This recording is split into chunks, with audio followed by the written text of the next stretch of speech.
Ya lo vi. Bueno, pues buenas noches, hermanos. Dios les bendiga. Vamos a dar inicio el día de hoy. Esta noche nos corresponde el ver es la lección número 9. La lección número 9. Permítanme, déjenme abrir si es un poco aquí. 8, pastor, si no me equivoco. A ver, déjenme ver. Sí, porque tengo que ahora con mis.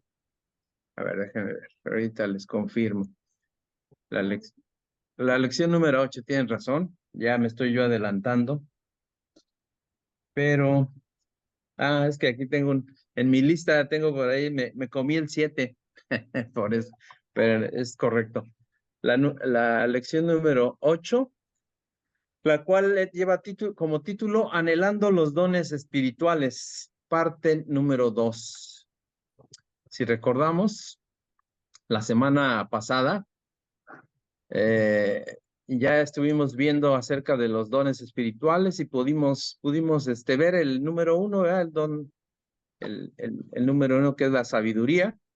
Hoy estaremos viendo, de acuerdo a los dones que la Biblia nos marca, en Primera de Corintios 12, los dones que siguen, que es el de ciencia, el de fe y el de sanidad. Esos tres vamos a tratar de hoy de entenderlos mejor, a estudiarlos. Estos dones espirituales pues nos capacitan para ministrar las necesidades que tiene el cuerpo de la iglesia, el cuerpo, en este caso, de los creyentes más que nada, ¿verdad? Cada uno de nosotros. Y la gente puede tener diferentes dones. Un don no es superior al otro, ya lo hemos visto, todos están al mismo nivel. Algunas personas pueden tener más que otros, pero todos por lo menos deben de tener o tienen uno. Y todos estos dones, como veíamos, proceden del Espíritu Santo. Y su propósito es edificar al cuerpo de Cristo, o sea, a la iglesia. Vamos pues a la palabra de Dios, vamos para ver sobre el don número 2, que es el don de ciencia, que pertenece al grupo de conocimiento o revelación. Este es uno de los dones del grupo de conocimiento o revelación. Dice la palabra del Señor, Primera de Corintios, capítulo 12, versículo 8. Primera de Corintios 12, 8. Dice así la palabra del Señor. Porque a este es dada por el Espíritu palabra de sabiduría, a otro palabra de ciencia, según el mismo Espíritu. La palabra de ciencia es una revelación sobrenatural de información sobre una persona o un acontecimiento, dada con un propósito concreto, dada por Dios, obviamente, por el Espíritu Santo, y que usualmente tiene que ver con una necesidad inmediata. Esta palabra de ciencia muestra los acontecimientos pasados y futuros. Como en Génesis, por ejemplo, en Génesis mostró dos árboles. ¿Recuerdan? El árbol de la vida, que representa a Dios, y el árbol de la ciencia del bien y del mal, que son los deseos del hombre. Vamos a Santiago capítulo 4, versículo 17. Santiago 4, 17. Y le voy a pedir a mi hermana Nina, si nos puede leer, por favor, Santiago 4, 17.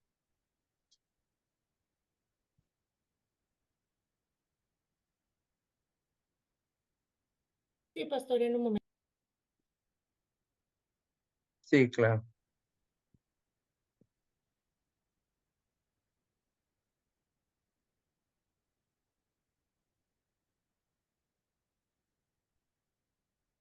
Y al que sabe hacer lo bueno y no lo hace, le es pecado. Amén. Gracias, hermana. Sí, veamos. Se me mueve aquí esto, perdón. Se me mueve un poco. Bueno, Dice,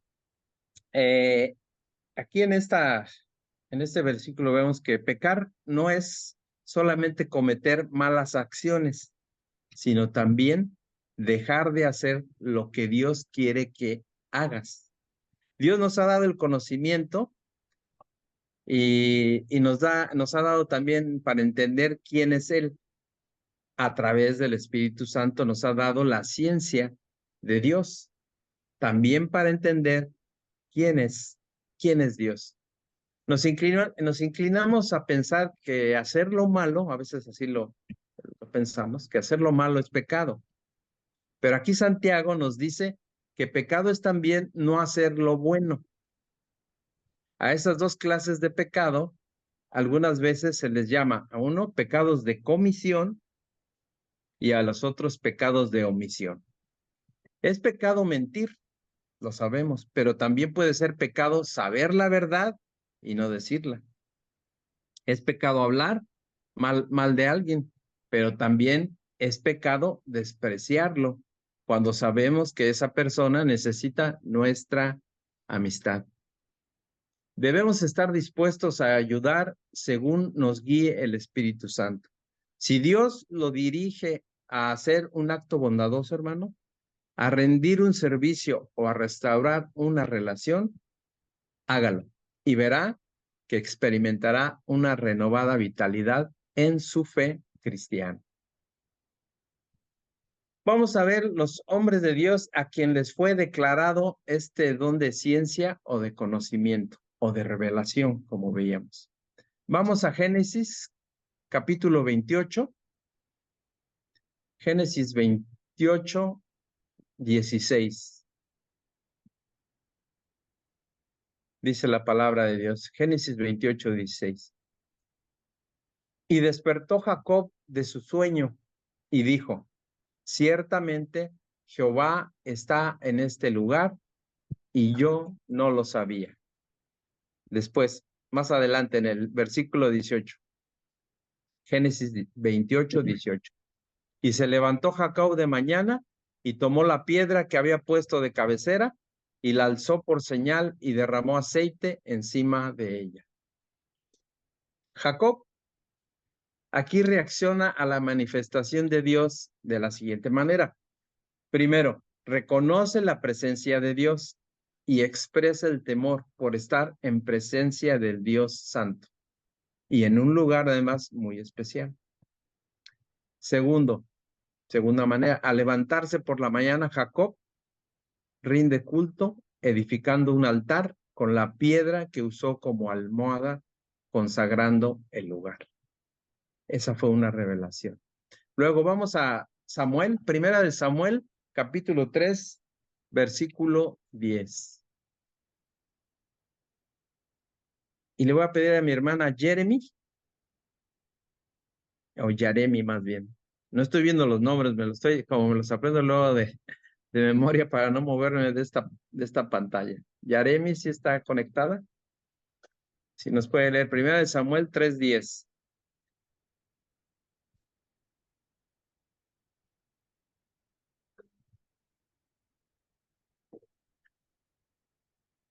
Si no, el que ya lo tenga, lo puede leer. Lo leo, pastor. Adelante, sí, gracias. Primera de Samuel 3:10 dice, y vino Jehová y se paró y llamó como las otras veces, Samuel, Samuel. Entonces Samuel dijo, habla, porque tu siervo oye. Amén. Gracias, hermano. Samuel a su corta edad supo que el que le hablaba era Dios. Samuel no había recibido este mensaje antes, porque él estaba atento al hombre. Pero ahora en este versículo se dice, él está atento a Dios. Una más, otra revelación aquí a este Samuel. Luego vamos a ir a Job, capítulo 42, versículo 3. Job 42, 3. Dice así la palabra del Señor. ¿Quién es el que oscurece el consejo sin entendimiento? Por tanto, yo hablaba lo que no entendía, cosas demasiado maravillosas para mí que yo no comprendía. Job pudo entender la ciencia de Dios y habló maravillas del conocimiento de Dios. Reconoció que había dicho cosas que no alcanzaba a comprender, cosas que son maravillosas y que en realidad Job no conocía. Ya Dios había puesto y mostrado a Job el conocimiento y la ciencia con las cuales realizó las maravillas de su creación. Uno más de los hombres de Dios aquí en la Biblia. Vamos ahora a Ezequiel capítulo 1, versículo 1. Ezequiel 1:1. Vamos ahí, Ezequiel 1:1. Dice la palabra del Señor: aconteció en el año 30, en el mes cuarto, a los 5 días del mes, que estando yo en medio de los cautivos, junto al río Quebar, los cielos se abrieron y vi visiones de Dios. Todos los profetas vieron la ciencia de Dios y aquí también Ezequiel. Dios se comunicaba con Ezequiel en visiones. Una visión es una revelación, también decíamos, la ciencia, la revelación, la visión, es una revelación milagrosa de la verdad de Dios. Esto significa que Ezequiel veía imágenes simbólicas que expresaban vívidamente una idea. La gente que estaba en el cautiverio en Babilonia, ¿recuerdan cuando se los llevaron a Babilonia? Perdió su perspectiva del propósito de Dios. Allá, pues, en Babilonia se perdieron solo algunos cuantos, como Daniel y sus amigos, estaban cerca de Dios. Se perdieron del propósito, de la perspectiva de Dios y de su presencia. Y Ezequiel fue a ellos con una visión para mostrarles la tremenda gloria y santidad de él y advertirles las consecuencias del pecado antes de que fuera demasiado tarde. O sea, les fue a advertir. Y esto lo hizo a través de la visión que Dios le dio. Después vamos a Joel, capítulo 2, versículo 28 y 29. Joel 2, 28, 29. Dice así la palabra de Dios. Y después de esto derramaré mi espíritu sobre toda carne, y profetizarán vuestros hijos y vuestras hijas. Vuestros ancianos soñarán sueños, y vuestros jóvenes verán visiones. También sobre los siervos y sobre las siervas derramaré mi espíritu en aquellos días. Uno más. Así también Joel tuvo palabra de ciencia de parte de Dios. Los sueños y las visiones son medios por los cuales los antiguos recibían mensajes proféticos para que conociera el pueblo la voluntad del Señor.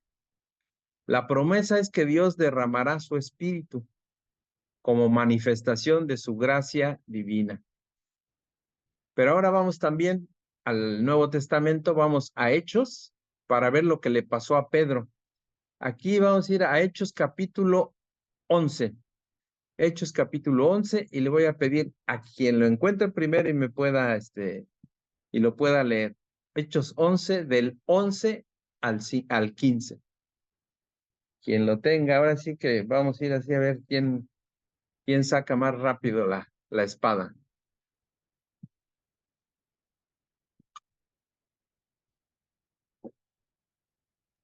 Y aquí luego llegaron 3 hombres a la casa donde yo estaba, enviados a mí desde Cesarea, y el Espíritu me dijo que fuese con ellos sin dudar. Fueron también conmigo estos 6 hermanos, y entramos en la casa de un varón, quien nos contó cómo había visto en su casa un ángel que se puso en pie y le dijo: envía a Jope y haz venir a Simón, el que tiene por sobrenombre Pedro. Él te hablará palabras por las cuales serás salvo tú y toda tu casa. Y cuando comencé a hablar, cayó el Espíritu Santo sobre ellos también, como sobre nosotros al principio. Amén. Gracias, hermana. Bueno, aquí nuevamente Dios habló a través de visiones, ahora en el Nuevo Testamento. Y en esta ocasión fue Pedro al que le pasó esto, quien tomó una postura valiente ante los cristianos judíos, porque si recuerdan, ahí todavía había muchos que no se habían convertido. Y ahí se mantuvo y dijo, de verdad, y dijo la verdad, los hombres incircuncisos habían recibido el Espíritu Santo. O sea, les estaba platicando a los mismos judíos cómo era que los incircuncisos, o sea, los gentiles, habían recibido el Espíritu Santo, porque ellos tenían la idea que solamente iban a ser los judíos. Dice que su conversión era la obra de Dios mismo, era Dios el que lo había hecho.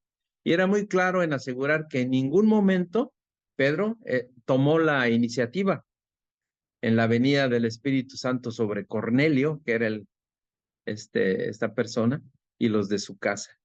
Fue otra visión más ahí. Luego vamos a ir a Juan capítulo 4, Juan 4 del 16 al 19. Juan capítulo 4, 16 al 19. Dice la palabra del Señor. Jesús le dijo, ve, llama a tu marido y ven acá. Respondió la mujer y dijo, no tengo marido. Jesús le dijo, bien has dicho, no tengo marido, porque 5 maridos has tenido y el que ahora tienes no es tu marido. Esto has dicho con verdad. Le dijo la mujer, Señor, me parece que tú eres profeta. Bueno, cuando esta mujer samaritana se dio cuenta de que Jesús conocía su vida privada, enseguida cambió de tema. Pero el Señor Jesús, como sabemos, tenía el don de ciencia, de conocimiento infinito de las cosas y de la vida de las personas. Por eso la gente no podía engañarlo o fingir la verdad. Su presencia con nosotros a través del Espíritu Santo puede sacar a la luz el pecado e incomodar a la gente. Nosotros solo somos el medio, ya que solo Dios puede perdonar pecados y dar vida nueva. Ahora vamos también a Proverbios capítulo 3, versículos 19 y 20. Proverbios 3, 19 y 20. Dice así la palabra del Señor. Jehová con sabiduría fundó la tierra, afirmó los cielos con inteligencia. Con su ciencia los abismos fueron divididos y destilan rocío de los cielos. Estos 2 versículos describen la sabiduría de Dios en la creación, en juicio y en prevención. En la creación, Él fundó la tierra y afirmó los cielos. Y con su ciencia, Él abrió las fuentes de los abismos en el diluvio. Pero en su providencia y cuidados que tiene de su creación, Él hace ascender el agua del océano a las nubes. Y entonces la distribuye de nuevo en forma de lluvia sobre la tierra. La ciencia y el conocimiento no es una exclusiva posesión de Dios, sino es un instrumento suyo. Y esto no lo puede conceder al hombre para que le aplique en su diario vivir. El conocimiento y la ciencia. Él no las puede dar. Luego, vamos a 2 Corintios capítulo 12, versículo 1. 2 Corintios 12, 1. El primero que saque ahí su espada, por favor que lo lea, pero que no sean los hermanos que ya leyeron hoy. Alguno otro u otra hermana.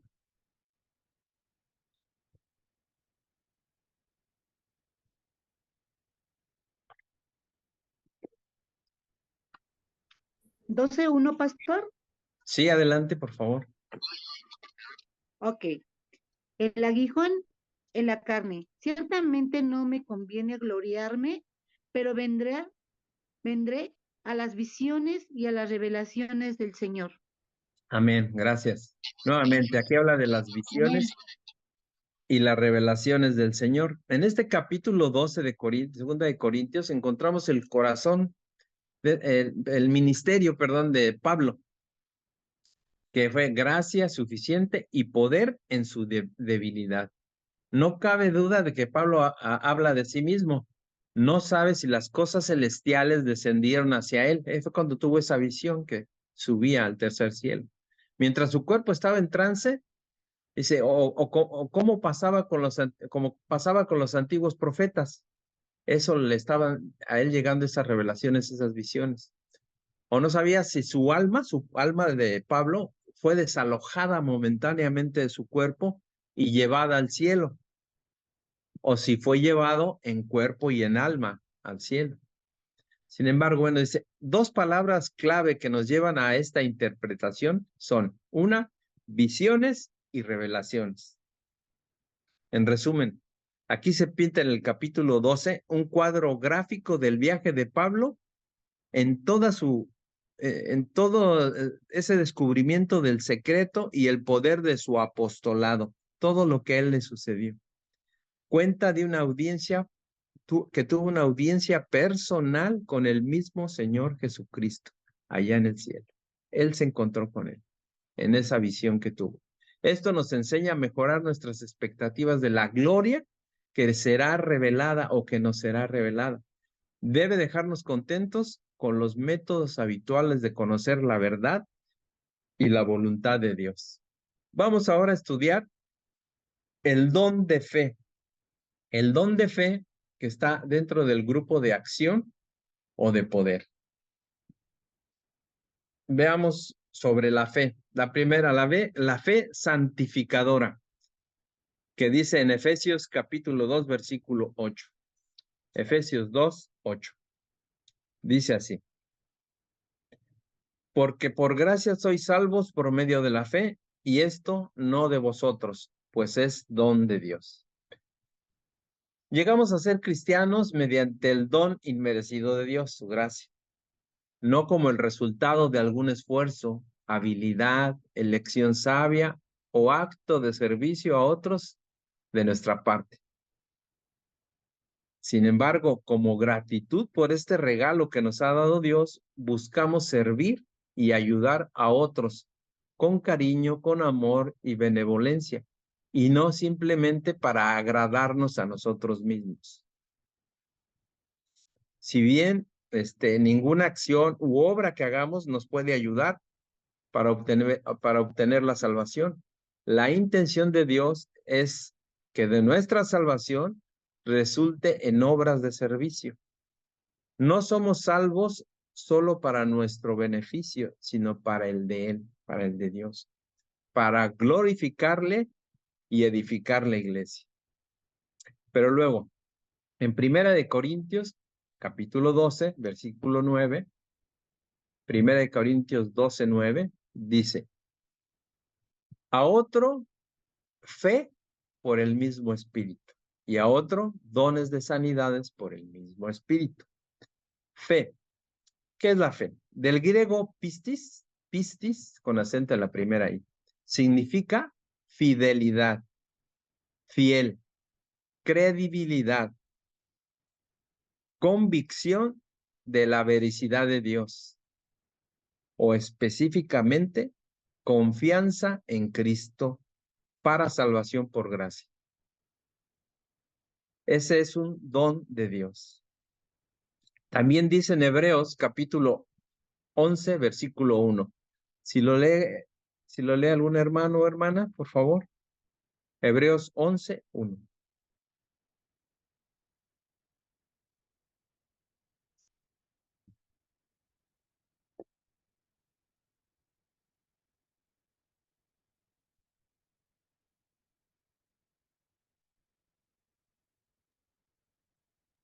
Hebreos 11:1. Adelante, sí, Es por favor. la fe, certeza de lo que se espera, la convicción de lo que no se ve. Amén. Sí, gracias, hermano. Ok, bueno, pues recuerdan lo que sentían, ahora es como un ejemplo, cuando eran niños y se acercaba su cumpleaños, ¿se acuerdan? Bueno, podíamos sentirnos emocionados o ansiosos.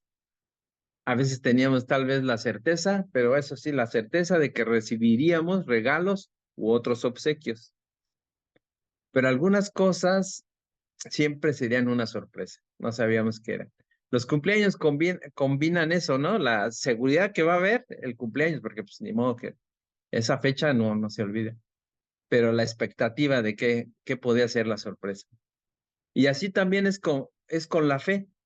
La fe es la convicción basada en las experiencias pasadas, de que con toda seguridad Dios nos dará nuevas sorpresas.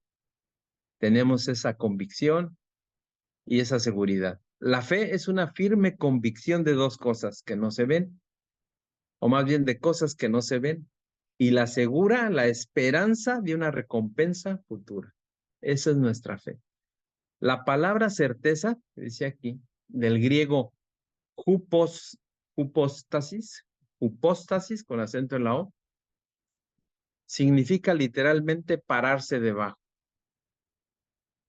Y se usaba en el sentido técnico, decir así, de una escritura de propiedad. Somos dueños.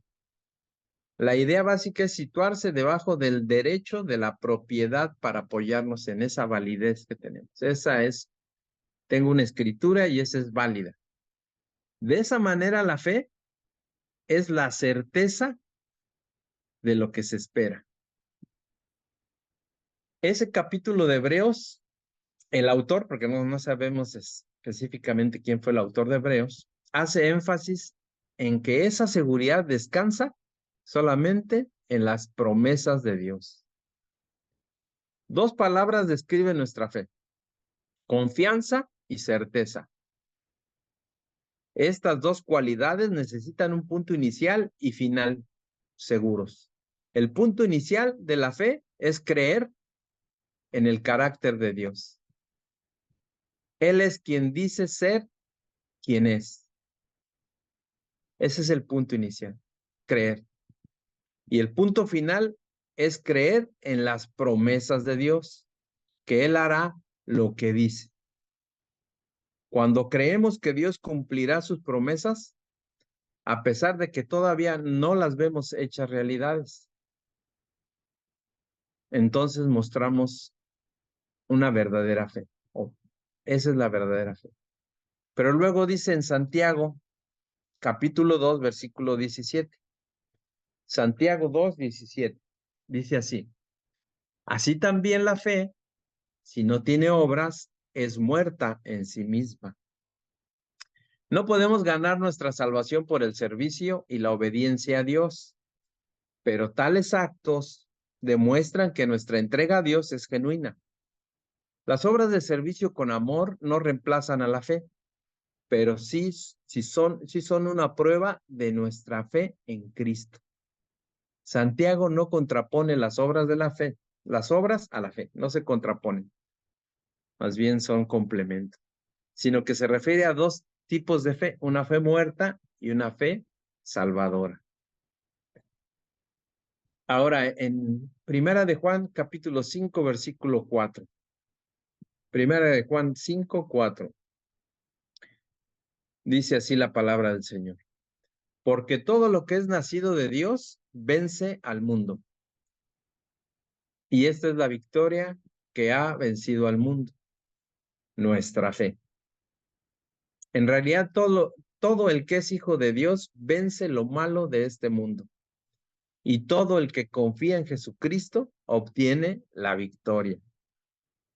Nuestra fe nos trae victoria sobre el mundo y nos provee de un arma espiritual con la que podemos combatir tanto las tentaciones como las persecuciones de una sociedad sin Dios, como la estamos viendo ya en estos tiempos. Y si no, no me dejarán mentir si alguien vio la inauguración de los Juegos Olímpicos, pues ahí vemos, ¿verdad? Ahora también vamos a Romanos capítulo 10, versículo 17. Si el primera que abra ahí su Biblia, que lo puede leer, Romanos 10, 17. Seguimos hablando de la fe. Así que la fe es por el oír y el oír por la palabra de Dios. Amén. Gracias, hermana. Para recibir la salvación necesitamos fe, ¿no? Así nos fue como lo obtuvimos. Y para predicarlo también. Así que las personas llegan a confiar en Dios cuando escuchan, cuando oyen el mensaje acerca de Jesucristo. Pero alguien se los tiene que también decir. Todos los cristianos tenemos fe, es cierto. Algunos, sin embargo, tienen el don espiritual de la fe, que es el que se refiere en esta lección, que viene a ser una dimensión poco usual y de mayor de confianza en el poder del Espíritu Santo. Es una dimensión poco usual y de mayor confianza en el poder del Espíritu Santo. Algunos ven en esto no la fe en un sentido normal. O sea, ¿cuál es el sentido normal? La fe salvadora, que todo creyente tenemos. Y como lo leímos en Efesios 2:8. Sino un don especial juntamente con otros. Aunque otros creen que el don de la fe se refiere a la confianza en el poder del mismo Espíritu y definen esta fe como un otorgamiento especial que nos da Dios para un servicio también especial. Claramente, por haber varias ideas en torno al significado de este don, es mejor concordar en que probablemente no se refiera a la fe salvadora, sino a un don especial que nos va a servir para la edificación de la iglesia. Y vemos en Mateo 17, Mateo capítulo 17, versículo 20. Dice así: Jesús les dijo, por vuestra poca fe, porque de cierto os digo, que si tuviereis fe como un grano de mostaza, diréis a este monte, pásate de aquí allá, y se pasará, y nada os será imposible. Bueno, la fe, que nos parece pequeña o débil, puede alcanzar lo humanamente imposible. Y aquí lo dice, este monte, dirás a este monte. Este monte representa o puede representar un obstáculo, una dificultad, un problema humanamente insoluble, que no le vemos solución. Pero nada de lo cual es imposible de manejar para Dios, nada es imposible para Él. A través de la gente consagrada que conoce exactamente cuáles son sus potestades, cuál es su poder, voluntad, propósitos y provisión. Esa es la fe que busca el Señor que tengamos. Esa fe que no tiene obstáculos, ni hay dificultades, ni problemas que nos detengan. Cuando siembras una semilla, o cuando se siembra una semilla, Dios cambia la naturaleza de esa semilla, de modo que llega a ser una planta. De una semilla se va una planta. Y el poder de la vida surge en esa tierna y joven planta. De tal manera que aún una gruesa capa de tierra no puede impedir que brote y que crezca y que dé fruto.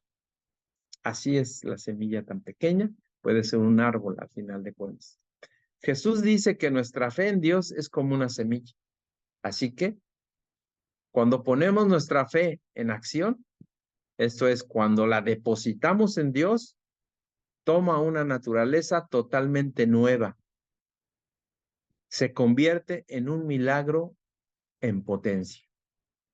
Así es como la fe puede ir creciendo de una semilla a tener un árbol frondoso. Y entonces la pregunta, ¿cuál es el monte, hermano, que debes de remover en tu vida? ¿Cuál es el problema, la dificultad que tienes que remover en tu vida? ¿La soledad? ¿La pérdida de un trabajo? ¿La enfermedad? ¿Una relación rota? ¿Dificultades en tu hogar? ¿O alguna otra cosa? No, anímate, dice Jesús, te muestra el camino para que lo logres. Así es como debemos pensar en esa fe y tener esa fe sanadora, salvadora, y que puede hacer lo que nosotros podemos ver como imposible. Primero Dios te dice que posees una medida de fe. En Romanos 12:13 lo leíamos. Esa fe está dentro de ti, dentro de mí. Luego, en segundo lugar, Dios nos dice que esta fe cobra vida. ¿Cómo cobra vida? Por el oír la palabra de Dios, dice en Romanos 10:17. Y luego, en tercer lugar, Dios dice que puedes poner en acción tu fe para lograr que tus necesidades sean resueltas. Lo leíamos en Mateo 17:20. Entonces, cuando tu fe ya ha sido sembrada y está creciendo, háblale a tu monte y observa cómo Dios actúa, cómo lo va a mover. Vamos en Hebreos capítulo 11, bueno, no lo vamos a leer porque es un poco largo, pero es casi todo el capítulo 11. Vemos a los grandes de la fe, si recuerdan, desde Abraham hasta el Nuevo Testamento. En este capítulo de Hebreos se escribieron ejemplos ilustres de fe de los antiguos santos del Antiguo Testamento. Ellos obtuvieron un buen testimonio, no a causa de sus logros, ni de santidad personal o una pasiva aceptación de las promesas divinas. Se quedaban sentados y solitos les iban a llegar, no, sino por una activa certidumbre que se expresó en obediencia, en perseverancia y en sacrificio. Así que la fe siempre ha sido la marca de los siervos de Dios desde el comienzo del mundo. Nuestra fe sobre la acción creadora de Dios es una evidencia de lo que no se ve. Como decían ahí, porque sin fe, hermanos, es imposible agradar a Dios. Muy bien, vamos ahora al cuarto don, al don de sanidad, del grupo de acción o de poder. Grupo de acción o de poder. La palabra sanidad, derivada del verbo sanar, del griego terapeu con T, H al principio, terapeu, con algo como terapia o como terapéutico. Por eso habla de la sanidad, ¿verdad? Significa curar, aliviar, honrar, ser curado, restaurar a sanidad o sanar diversas enfermedades. Como dice, bueno, vamos a leer lo que dice Isaías 53, Isaías capítulo 53, versículo 4 y 5. Todos alguna vez ya lo leímos, lo hemos escuchado, pero vamos a analizarlo. Dice, ciertamente llevó él nuestras enfermedades y sufrió nuestros dolores, y nosotros le tuvimos por azotado, por herido de Dios y abatido. Mas él, el herido, fue por nuestras rebeliones, molido por nuestros pecados. El castigo de nuestra paz fue sobre él, y por su llaga fuimos nosotros curados. ¿Cómo podía una persona del Antiguo Testamento entender la idea de Cristo muriendo por nosotros, por nuestras culpas, por nuestras rebeliones y pecados? En realidad, cargando con el castigo que merecíamos. ¿Cómo lo podían ellos entender? Los sacrificios sugerían esta idea en el Antiguo Testamento. Pero una cosa es matar a un corderito, a un cordero, a un animal, y otra muy distinta es pensar que el siervo escogido de Dios ocupando el lugar del cordero. Isaías 53, 53, perdón, Isaías 53 claramente enseña que la necesidad corporal está incluida en la obra expiatoria.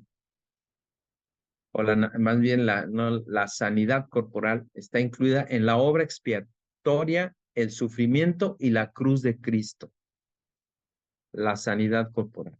Ahora, la palabra dolores, que habla aquí, del hebreo makov o makoba, La palabra del hebreo macob o macoba significa angustia, aflicción, dolor, tristeza. La otra palabra que veíamos ahí son las enfermedades.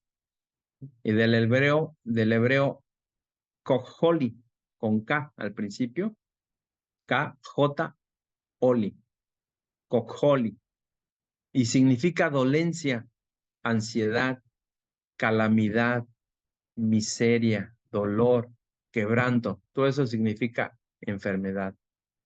Y se refieren específicamente a la aflicción física. Esto lo describe el Evangelio de Mateo en el capítulo 8, versículo 17.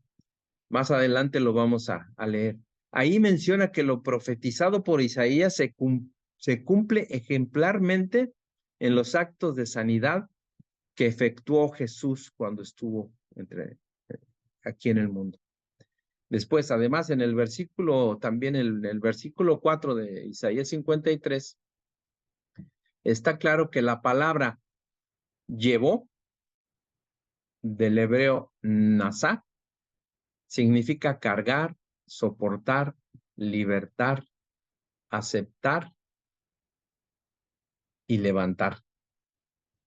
También, además, la palabra sufrió, ahí mismo en el versículo 4, del hebreo sabal, significa soportar, sufrir, el trabajo, también eso significa sufrió. Y se refieren a la obra expiatoria de Jesús. También al final del versículo 5 está la palabra curados, fuimos curados. Y este es del hebreo rafa, que significa propiamente remendar con puntadas, arreglar, cuidar, curar.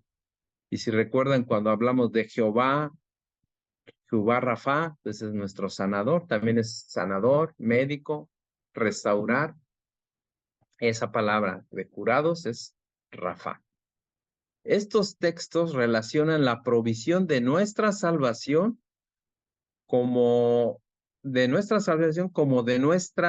sanidad, con la obra, decíamos, la obra expiatoria de Jesús en el Calvario. Sin embargo, ninguna de estas cosas se recibe automáticamente, porque ambas deben ser alcanzadas nuevamente por la fe, dice él. La obra de Cristo en la cruz las pone a nuestra disposición y las recibimos según sea nuestra elección. O sea, la salvación y la sanidad la recibimos, pero de acuerdo a nuestra elección, mediante un acto sencillo de fe, cuando creemos. Luego en el versículo 4 también dice esta frase, llevó él nuestras enfermedades. Este verbo significa tomar sobre sí mismo o llevar una carga. Tomar sobre sí mismo o llevar una carga. Una obvia referencia al sufrimiento de Cristo por la humanidad. Luego también habla de nuestros dolores. Estas palabras aluden a enfermedades tanto espirituales como físicas. Y también dice herido de Dios. Herido de Dios, pues el mismo Señor. El sufrimiento de Cristo es parte del plan de salvación de Dios. Pero vamos ahora a analizar el texto que decíamos, hacíamos referencia a Mateo, capítulo 8, versículo 16, 17. Mateo 8, 16, 17. Dice así la palabra de Dios. Y cuando llegó la noche, trajeron a él muchos endemoniados, y con la palabra echó fuera a los demonios, y sanó a todos los enfermos, para que se cumpliese lo dicho por el profeta Isaías. Aquí hace referencia a Isaías 53. Cuando dijo, él mismo tomó nuestras enfermedades y llevó nuestras dolencias. Mateo interpreta las sanidades y actos de echar fuera demonios de Jesús como el cumplimiento de las profecías relacionadas a Cristo, como lo veíamos en Isaías 53, versículo 4. Pero además también en el texto de Primera de Pedro 2:24, lo veremos más adelante, también ahí lo dice. La provisión de sanidad divina debe descansar sobre esas bases firmes. ¿De qué fuente se deriva esta gran misericordia de Dios? O sea, esta sanidad divina. Bueno, en el texto de Mateo 8:17, junto con el de Isaías 53, 4, 5, se ofrece una clara evidencia en cuanto a que la sanidad divina forma parte de la expiación y de la obra redentora de Cristo en la cruz. A veces, para negar esta verdad, algunos dicen o sugieren que la profecía de Isaías se cumplió por completo con las sanidades de Jesús, o más bien se cumplió con las sanidades de Jesús por completo. Esto dicho en Mateo 8:17, lo que ocurrió en ese día, lo que habla Mateo 8:17. Pero esto sería imposible porque la profecía de Isaías además afirma que el siervo de Jehová llevaría la enfermedad al igual que nuestros pecados en la cruz, esto es, en nuestro lugar. Él cargó con nuestros pecados. Más aún más adelante dice, sufriría por nuestros pecados y enfermedades, por nuestros pecados y enfermedades. Y sí, es nuestros, ahí dice nuestros, lo cual significa de todos nosotros, en lo que se refiere a nuestro pecado y a que se nos dio un Salvador. Entonces, esto también significa todos nosotros, porque es nuestro Salvador. Y en lo que respecta a la enfermedad y a que se nos ha dado un sanador divino. Ahí es en lo que corresponde a la enfermedad, se nos ha dado un sanador divino. Rafa, nuestro Jehová Rafa. Un examen todavía, algo haciéndolo más a detalle, nos revela que en el mismo versículo 17 de Mateo 8, la frase que dice, para que se cumpliese es del verbo cumplir y se aplica a menudo a una acción que se extiende a todo lo largo de la iglesia, o sea, todo el tiempo o la era en que dure la iglesia. O sea, se cumplirá en todos. Y lo vemos en el texto de Primera de Pedro 2:24. Dice así, Primera de Pedro, capítulo 2, versículo 24. Dice, quien llevó él mismo nuestros pecados en su cuerpo sobre el madero, para que nosotros, estando muertos a los pecados, vivamos a la justicia, y por cuya herida fuisteis sanados. La palabra sanados, del griego iaomai, ia con acento en la ia, omai, significa curar, renovar, sanar. Hacer que alguien recupere la salud después de haber estado enfermo. Generalmente no se usa con el proceso normal de recuperación. A veces este está relacionado con liberar de los poderes sobrenaturales del mal a una persona, o con un evento repentino como señal, tal como se relata en Lucas 6:18. Ahí en Lucas 6:18, cuando Jesús sanó a los que eran atormentados por espíritus inmundos. O también en Lucas 4:18, cuando llegó Jesús a la sinagoga en Nazaret y abrió el libro de Isaías y lo leyó y les aseguró que él era el quien vino a sanar a los quebrantados de corazón, a dar libertad a los cautivos y oprimidos, así como dar vista a los ciegos. Cristo murió por nuestros pecados en nuestro lugar, para que no tuviéramos que sufrir el castigo que merecíamos. A esto se le llama el sacrificio expiatorio. La muerte expiatoria de Cristo hace posible nuestra decisión de morir a los pecados.